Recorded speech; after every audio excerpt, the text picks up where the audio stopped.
আপনি কি জানেন মাসে মাত্র ১০,০০০ টাকা ডিপিএস করলে ৫ বছরে কত টাকা লাভ পাওয়া যায়?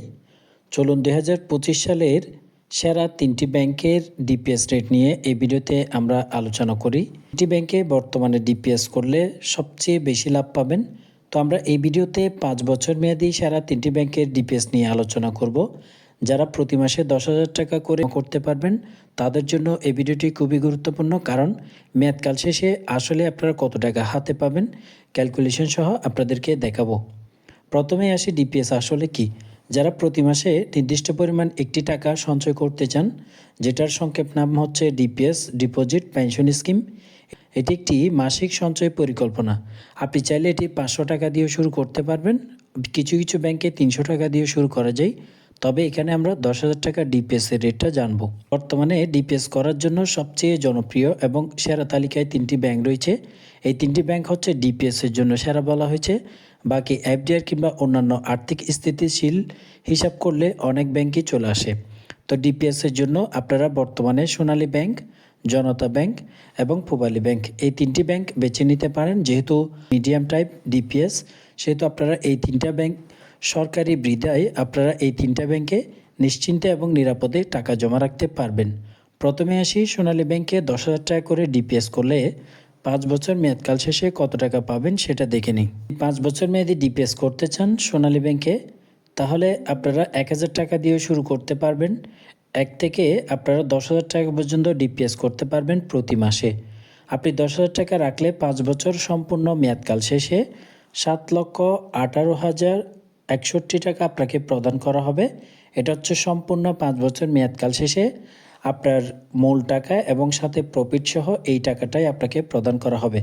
তবে বলে রাখি, এখানে চার্টের মধ্যে দেওয়া ৭,১৮,০৬৯ মধ্যে যেটা আপনার মূল প্রফিট রয়েছে সেটা আমরা একটু ক্যালকুলেশন করে দেখাই আসলে লাভ কত টাকা দিচ্ছে। তাহলে ৬০ মাস আপনাকে কিস্তি প্রদান করতে হবে, তাহলে আপনার মূল টাকা হচ্ছে ৬ লক্ষ টাকা, কিন্তু ব্যাংক আপনাকে দিবে ৭,১৮,০৬১ টাকা। তো আমরা এখান থেকে ১,১৮,০৬১ টাকা, তাহলে সর্বমোট আপনাকে ৫ বছরে লাভ দিবে ১,১৮,০৬১ টাকা। মূল যে হিসাব এটাই হচ্ছে আপনার মূল টাকা, কিন্তু এখান থেকে কিছু ট্যাক্স অবশ্যই কেটে নেওয়া হবে। আপনি অ্যাকাউন্ট করার সময় টিন সার্টিফিকেট জমা দিবেন, তাহলে 10% কাটবে, না দিলে 15% ব্যাট এখান থেকে কেটে নেওয়া হবে। জনতা ব্যাংক, আপনি জনতা ব্যাংকেও সেম একই নিয়মে ৫০০ টাকা দিয়ে শুরু করতে পারবেন এবং সর্বোচ্চ ২৫,০০০ টাকা এর গুণিতক হিসেবে আপনি ডিপিএস করতে পারবেন। ৫ বছর মেয়াদকাল এবং ১০ বছর মেয়াদকাল, এই দুটি হিসাব এখানে দেখানো হচ্ছে। আপনি যদি ১০,০০০ টাকা করে ডিপিএস করেন, ৫ বছর সম্পূর্ণ মেয়াদকাল শেষে ৭,৭২,২৯৫ টাকা আপনাকে প্রদান করা হবে। সোনালী ব্যাংক থেকে একটু বেশি প্রদান করা হবে আপনাকে, কিন্তু আপনি যখন ১০ বছর মেয়াদি করবেন তখন সর্বমোট ২০,১৬,০৮৪ টাকা পাবেন যদি ১০,০০০ টাকা করে ১০ বছর মেয়াদি ডিপিএস করেন। তাহলে যারা এর কমে করতে চান তারা ৫০০ টাকা দিয়ে শুরু করতে পারেন, ১,০০০, ২,০০০ টাকাও করতে পারবেন। ডিপিএসের টাকা আপনি ১ থেকে ১০ তারিখে দেওয়ার নিয়ম হলেও পুরো মাসের মধ্যে যে কোনো তারিখে আপনি ডিপিএসের টাকা জমা করতে পারবেন। তবে সেক্ষেত্রে লেট ফি ২ টাকা এবং ৩ টাকা করে কেটে নেওয়া হয় কিছু কিছু ব্যাংকে।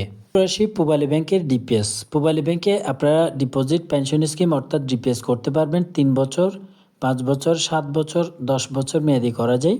সেক্ষেত্রে আপনি যদি ৫ বছর মেয়াদি ১০,০০০ টাকা করে ডিপিএস করেন, রেট হচ্ছে বর্তমানে ৭.২৫%।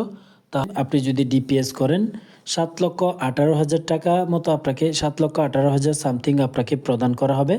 তো মোটামুটি ১,১৮,০০০, ১,২০,০০০, কোনো ব্যাংকে ১,২৫,০০০ টাকা পর্যন্ত ডিপিএসে লাভ দিচ্ছে। তবে আপনারা যদি লং টাইমের জন্য ডিপিএস করতে চান ৫ বছর, ১০ বছর মেয়াদি, তাহলে এই 3টি ব্যাংক বর্তমানে সেরা তালিকায় রয়েছে। আপনারা এই 3টি ব্যাংকে ডিপিএস করতে পারবেন। আপনি আরও কোন ব্যাংকে ডিপিএস করতে চান কিংবা কত টাকা করে রাখতে চান সেটি কমেন্ট বক্সে জানালে নতুন করে বিস্তারিত তথ্য নিয়ে ভিডিও নিয়ে আসবো।